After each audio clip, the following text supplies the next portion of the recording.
जीत जाएंगे हम, आज इसी पर करेंगे बात। नमस्कार, आप देख रहे हैं सुदर्शन न्यूज और हमारा खास कार्यक्रम जवाब तो चाहिए और मैं हूं आपके साथ मोनिका ग्रोवर। एक तरफ कोरोना को लेकर पूरा देश परेशान है।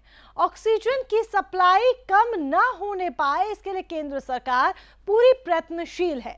लिक्विड ऑक्सीजन की ढुलाई के लिए ट्रेनों को रवाना किया गया है। ऐसे में बुरी खबर महाराष्ट्र के नासिक से आई है, जहां जाकिर हुसैन अस्पताल में लीकेज के कारण ऑक्सीजन की सप्लाई बंद हो गई और इस कारण 22 से अधिक मरीजों की सांसें थम गई।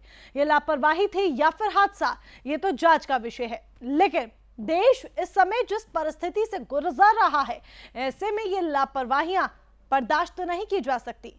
हमें जरूरत है कि हम हौसला बनाए रखें, धैर्य से काम लें और कोरोना से डरे नहीं, लड़े। जीत जाएंगे हम, आज इसी चर्चा करेंगे इसी मुद्दे पर। कैसे आप इस जंग पर जीत पा सकते हैं, इस पर बात करने के लिए हमारे साथ हमारे खास मेहमान जुड़ चुके हैं। डॉक्टर मंजू हैं, गायकोनोलॉजिस्ट हैं, किशोर तिवारी जी हैं, शिवसेना के प्रवक्ता हैं, आरती साठे जी हैं, बीजेपी की प्रवक्ता हैं। आप सभी खास मेहमानों का बहुत बहुत स्वागत है। सबसे पहले किशोर तिवारी जी, मैं आपका रुख करना चाहूंगी। एक ऐसा समय जहां देश ऑक्सीजन की किल्लत का भी सामना कर रहा है, कई राज्य हैं जहां पर ऑक्सीजन की किल्लत है, जिसमें से महाराष्ट्र एक है। आप खुद सबसे ज्यादा कह रहे हैं, महाराष्ट्र के तमाम नेता, कि ऑक्सीजन की किल्लत है और केंद्र से आप मांग भी कर रहे हैं, और उसके बीच महाराष्ट्र के नासिक में इतना बड़ा हादसा हो जाता है। क्या वाकई में हादसा था या किसी की बहुत बड़ी लापरवाही? नहीं, देखिए, आपने कहा एक का हादसा हुआ, ये तो अभी प्रथमदर्शी लगता है। टैंकर उतारा जा रहा था और जिस वाल से उतार रहा था वो वाल ही लीक हो गया और सारा ऑक्सीजन बाहर चला गया और जो पाइपलाइन में जो था वो भी निकल गया। उससे तो जिनको ऑक्सीजन दिया जा रहा था उस टैंक में से, जो हमारे स्टोरेज टैंक में था, उसके वजह से 22 लोगों की दर्दनाक मौत हो गई। हमारे मुख्यमंत्री ने इसकी इंक्वायरी की है। अभी हम जान तो वापस नहीं ला सकते, लेकिन वहां पर वो वहां की महानगर पालिका भारतीय जनता पार्टी के पास है, तो जो मेयर है वो मेरे ही मित्र है, वो भी वहां थे वो अस्पताल में। तो उनका ऐसा बोलना पड़ा कि आंदन फांदन में जो प्रेशर है सब पे, उसमें ये हो गया। लेकिन ये घटना बहुत संवेदनशील, पंतप्रधान जी ने, गृह मंत्री केंद्र के और मेरे मुख्यमंत्री सबने दुख प्रकट किया है। लेकिन एक तो नासिक, नागपुर, बंबई, हर शहर में ऑक्सीजन की किल्लत है और ऐसे हादसे हो रहे हैं। देखिए, हमको पीयूष गोयल जी ने बोला था मैं ग्रीन कॉरिडोर दूंगा, ऑक्सीजन 3 दिन में पूरा रिस्टोर हो जाएगा, लेकिन आज भी नहीं हुआ है। रेडमी फीवर का भी नहीं हुआ है। तो थोड़ा लोगों का जो भय है वो और पैनिक क्रिएट करने वाला है। लेकिन नासिक की घटना की हमने जुडिशियल इंक्वायरी कॉल कर ली है। मुझे लगता है कि कोई हादसा होगा तो फिर तो कुछ नहीं, लेकिन किसी की शरारत या निग्लिजेंस होगा तो हम उन पर कॉपिबल होमिसाइड के गुने दाखिल करेंगे। लेकिन आपका चैनल होगा तो कुछ क्यों नहीं? 22 बेगुनाहों की जान चली गई, जो अपनी जिंदगी और मौत की जंग लड़ रहे थे। कोरोना से वो मरते या नहीं मरते, लेकिन वो इतने बड़े हादसे, इतनी बड़ी घटना से, इतनी बड़ी लापरवाही से जरूर काल के गाल में समा गए। उन लोगों के लिए क्या कर रही है महाराष्ट्र की सरकार? नहीं, हमने कॉम्पेंसेशन तो दिया है, लेकिन जान तो लौटा नहीं सकती। अभी आप बोलेंगे कि किसी ने जानबूझकर किया तो इंक्वायरी का ही है ना। लेकिन अगर एक्शन इन गुड फेथ में भी कुछ हादसा हो जाता है, एक्सीडेंट हो जाता है, तो उसकी भी ड्यू इंक्वायरी हो जाएगी। लेकिन मेरा पूरा कैबिनेट बहुत ही सीरियस है इसमें, और हमारे सीएम भी आज रात 8 बजे महाराष्ट्र को संबोधित करने वाले हैं, उसमें भी ये विषय लेंगे।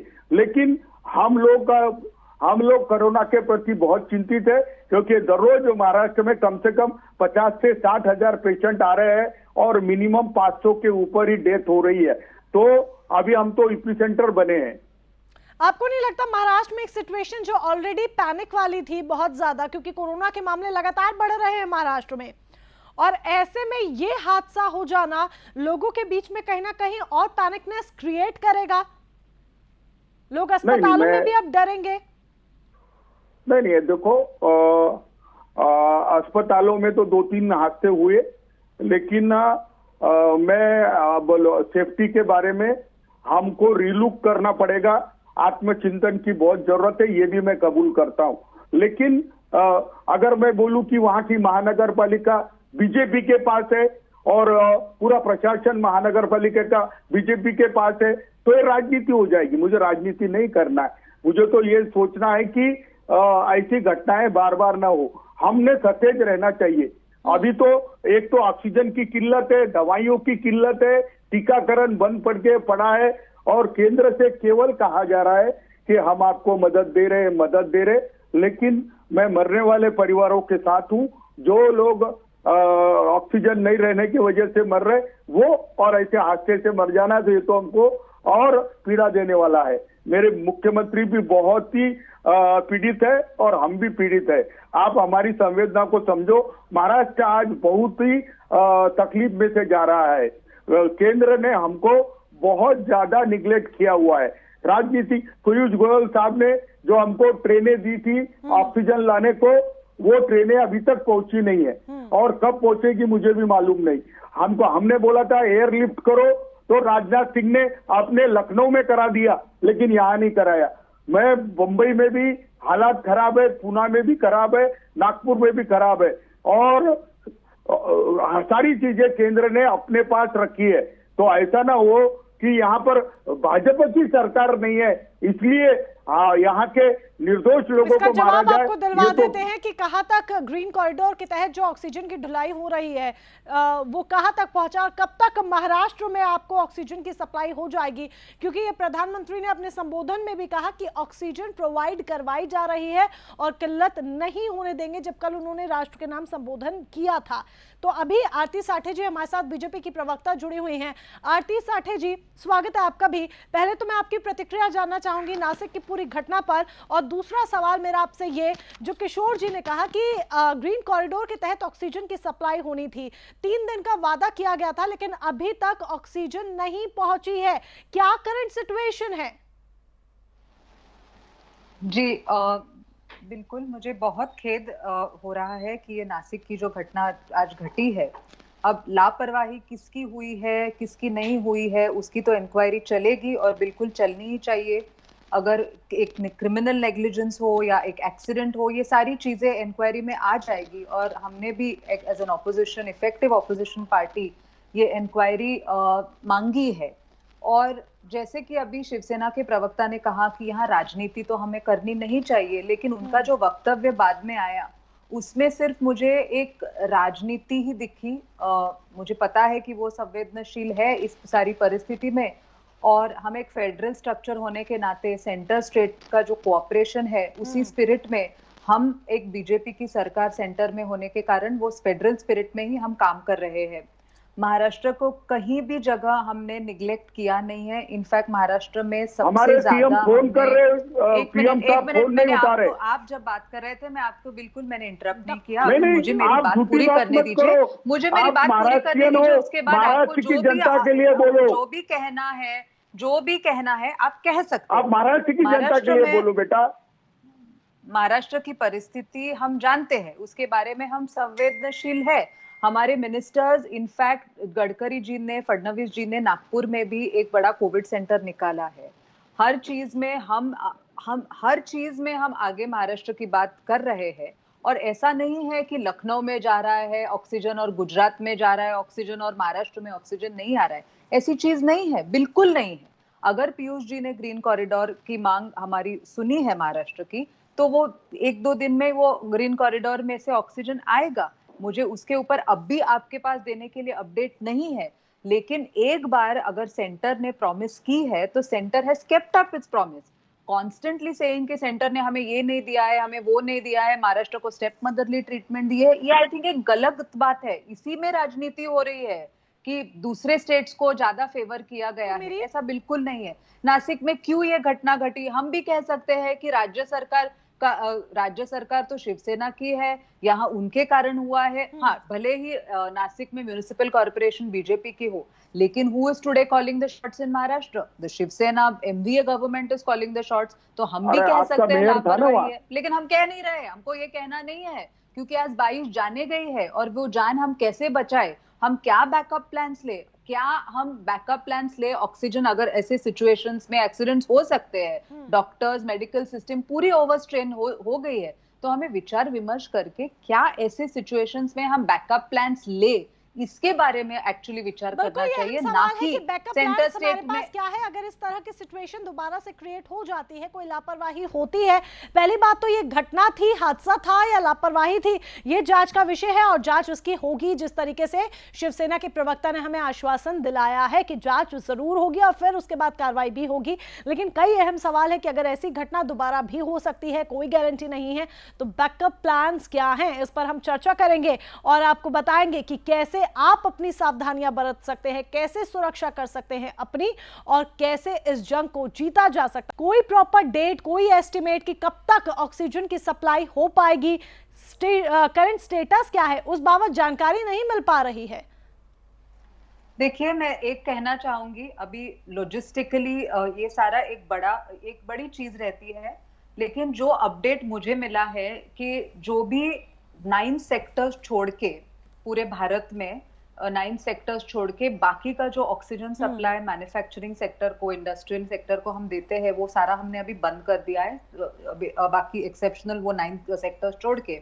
और एक सारे states 12 states worst affected states की एक मैपिंग हो चुकी है और हर एक स्टेट की जो ऑक्सीजन रिक्वायरमेंट है उसके बारे में भी बातचीत हो गई है और पीयूष जी का एक स्टेटमेंट आया है which is out there in the public domain to see for everybody that Maharashtra state will get the highest oxygen supply because it is the worst affected state. ठीक है, really उनकी ये उनका वक्तव्य है जिसमें मैं किशोर जी सबसे ज्यादा ऑक्सीजन सप्लाई टाइमिंग वो तो लॉजिस्टिकली जब आएगा, but we are assured and committed कि हम एक सेंटर की दौर से महाराष्ट्र को सबसे ज्यादा सप्लाई कर रहे हैं। चलिए किशोर जी, सबसे ज्यादा जो सप्लाई है वो महाराष्ट्र राज्य को ही मिल रहा है और आप जिस तरीके से कह रहे हैं कि केंद्र ने वादा तो कर दिया लेकिन अभी तक वादा निभाया नहीं है, आपका सवाल मैंने आरती जी से पूछ भी दिया, स्टेटस भी आपको पता चल गया, लेकिन एक तरफ ऑक्सीजन की किल्लत, दूसरी तरफ इतना बड़ा हादसा होना, इतनी बड़ी लापरवाही सामने आना। हादसा देखिए आप कह रहे हैं कहीं पर भी हो सकता है, ठीक है कहीं पर भी हो सकता है, लेकिन इतनी बड़ी लापरवाही सामने आना, क्या ये सब कुछ सिर्फ केंद्र की ही जिम्मेदारी बनती है? अगर किल्लतें हैं, अगर परेशानी है, तो क्या राज्य सरकार की कोई जिम्मेदारी नहीं बनती? साल 2020 में जब कोरोना ने दस्तक दी तब भी महाराष्ट्र सबसे ज्यादा इफेक्टिव स्टेट था, अब जब कोरोना की सेकेंड वेव आई है तब भी सबसे ज्यादा इफेक्टेड स्टेट है। तो इस एक साल में क्या महाराष्ट्र सरकार ने अपनी तरफ से कोई तैयारी नहीं की है? हाँ, अभी आपका पहला सवाल था कि महाराष्ट्र में ऑक्सीजन की डिमांड क्यों, तो अभी तक मेरे को ये नहीं मिल रहा था, टीवी नहीं मिल रहा था, टीवी आ गया है तो मैं आपको भी देख पा रहा हूँ और आरती को भी देख पा रहा हूँ। अब मैं बताता हूँ तुमको कि एक्टिव केसेस हमारे यहाँ अभी 7.5 लाख है, तो एक्टिव केसेस जो रहते ना, तो आप जो कैंपेन रन कर रही हो वो कैंपेन है कि हिम्मत से काम लो। क्या होता है कि अगर पूरा देखा जाए ना तो अभी तक हमारे 1.36 यानी 100 में से केवल 1% से 2% लोग ही जो बाधित होते हैं उसमें से मरते हैं, और 99% में से 95%, जैसे अब रणदीप गुलेरिया साहब ने बताया कि वो घर पे रह के भी कर सकते हैं, लेकिन ये सारे लोगों ने रश कर दिया। एक बार कोरोना की पॉजिटिव रिपोर्ट आ जाती है मोनिका, तो आपका डोपामिन ड्रॉप होने लगता है, आपका सीरोमिन ड्रॉप होने लगता है, और यही सब चीजें हैं जो आपको बायोलॉजिकल ऑक्सीजन डिमांड बनाती है। अभी क्या हुआ, इतनी एक्टिव केसेस सारे अस्पताल भरे हुए, मेरी तैयारी की बात करते हो तो हमने 60,000 से 3 लाख बेड किए, लेकिन 3 लाख बेड भी कम जा रहे हैं क्योंकि लोगों की मानसिकता है, लोग प्राइवेट अस्पतालों के बेड तो रिजर्व करके रख रहे हैं। तो मैं बता रहा हूं कि ऑक्सीजन भी कंजर्वेटिवली यूज किया जाए, और जो पेशेंट घर में रह के सिम्टम नहीं बताते हुए भी दवाखानों के बेड लेके बैठे हैं तो मोनिका उनको घर लौट जाना चाहिए, क्योंकि बाहर जो एम्बुलेंस में है वो मर जाएंगे। अभी मेरी बात समझो, तुमने मुझे बोला नासिक के बारे में, देखो नासिक के पहले भी 1-2 बार ऐसे हादसे हुए हैं, हम लोग बहुत सीरियस है। अभी मैं तुम देखो राजनीति नहीं करूंगा, एक तो ट्रक का वॉल खराब था, या मेरे ऑक्सीजन प्लांट के वॉल का मेंटेनेंस नहीं था। अब ये सब चीजें इंक्वायरी में आएगी, लेकिन 20 लोगों की जान, 22 लोगों की जान गई है, इसको हमने बहुत सीरियसली लिया है और मेरे मुख्यमंत्री उसको एड्रेस करेंगे। लेकिन जिन परिवारों ने अपना घर का करता धरता खोया है, उनके सबसे मैं हाथ जोड़ के माफी मांगता हूं और हमें इसका दुख भी है और हमें ये गंभीरता भी हमने है। लेकिन क्या करे, एक आधा हादसा हो जाता तो फिर वो रोने के सिवा कुछ बचता नहीं। लेकिन अब आगे रोना ना पड़े तो उसके लिए भी तो एक बैकअप प्लान जरूरी है ना। और दूसरा जो आप कह रहे हैं कि लोग डर रहे हैं, इसी वजह से हम भी ये कैंपेन चला रहे हैं, जिसका जिक्र आपने खुद भी किया कि डरना नहीं है, डटकर लड़ना है। तो इसके लिए मुख्यमंत्री जी क्या कुछ कर रहे हैं?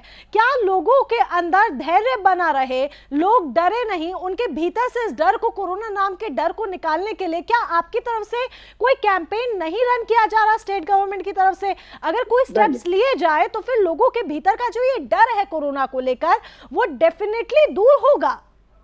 देखो, अभी पूरे टीवी चैनल है ना, एक मैं सुदर्शन टीवी मैंने जिंदगी में पहली बार ही देखा, लेकिन मुझे सर आपने नहीं देखा होगा, देश देखा है। आप अपने मुख्यमंत्री जी से पूछेगा, वो जरूर देखते हैं, उनके पसंदीदा चैनलों में से एक होगा। पूछ लीजिएगा, फिर बोलिएगा। अरे मोनिका जी, मैं एडमिशन कर रहा हूँ ना, मैं एडमिशन कर रहा हूँ कि ये कैंपेन तुम रन कर रहे हैं, तो ये कहा है तुम है ना मानव जाति के लिए बहुत अच्छा काम कर रहे हैं। मेरी बात समझो, दूसरे सारे चैनल भय पैदा करने के सिवा कुछ नहीं कर रहे और उनके भय के वजह से ही ये पैनिक हो गया। इतना पैनिक करके रखा है कि मुझे तो ओके, हम कैंपेन रन कर रहे हैं, आपने इसकी सराहना की, इसके लिए मैं आपका धन्यवाद करती हूँ। इसकी जरूरत भी है, वक्त की मांग है, लेकिन मेरे पास समय फिलहाल बहुत कम है। मैं चाहूंगी कि आप हमें बैकअप प्लान बताएं कि दोबारा से ऐसी घटना ना हो, उसके लिए क्या बैकअप प्लान है? देखो मोनिका जी, आज ही हमने ऑर्डर किया है कि सारा ऑडिट करेंगे हम। अस्पतालों का हायर ऑडिट चल ही रहा है, लेकिन अब ऑक्सीजन प्लांट, जितने ऑक्सीजन प्लांट है उनका हमने फिर से रिव्यू एंड रिपेयरिंग का ले लिया है। एक बार उसका ऑडिट हो जाए, एक बार सेफ्टी ऑडिट हो जाए, उसके बाद मैं फाइनल कंक्लूजन पे आऊंगा। लेकिन ऐसा रिपोर्ट मिला है कि टैंकर से लीक हुआ और अस्पताल में चला गया, तो ये जो कुछ भी हुआ, लोगों की जाने गई है और जाने वापस आ नहीं सकती। मैं महाराष्ट्र सरकार के तरफ से सबका क्षमा प्रार्थी हूँ। चलिए, आप दोनों खास मेहमान हमारे साथ जुड़े, उसके लिए बहुत बहुत धन्यवाद आपका। लेकिन इस उम्मीद के साथ कि ऐसी घटना की दोबारा से पुनरावृत्ति नहीं होगी और जिन जिन राज्यों में ऑक्सीजन की किल्लत है, ग्रीन कॉरिडोर्स के तहत ऑक्सीजन सप्लाई का काम किया जा रहा है, जल्द से जल्द ऑक्सीजन सप्लाई हो जाए, इस उम्मीद के साथ आज के कार्यक्रम में बस इतना ही। लेकिन एक बार फिर से आपको यही कहेंगे कि डरिए मत, डट कर लड़िए, क्योंकि ये समय डरने का नहीं है। डर गए तो आप बहुत जल्दी संक्रमित हो जाएंगे, ना सिर्फ कोरोना से बल्कि अन्य बीमारियों से भी। अपने भीतर बस इस डर को बाहर निकालिए। अगर ये जंग जीतना है तो फिर डट कर लड़िए, सामना कीजिएगा और फिर देखेगा, यकीनन जीत जाएंगे हम। फिलहाल के लिए बस इतना ही। जय हिंद।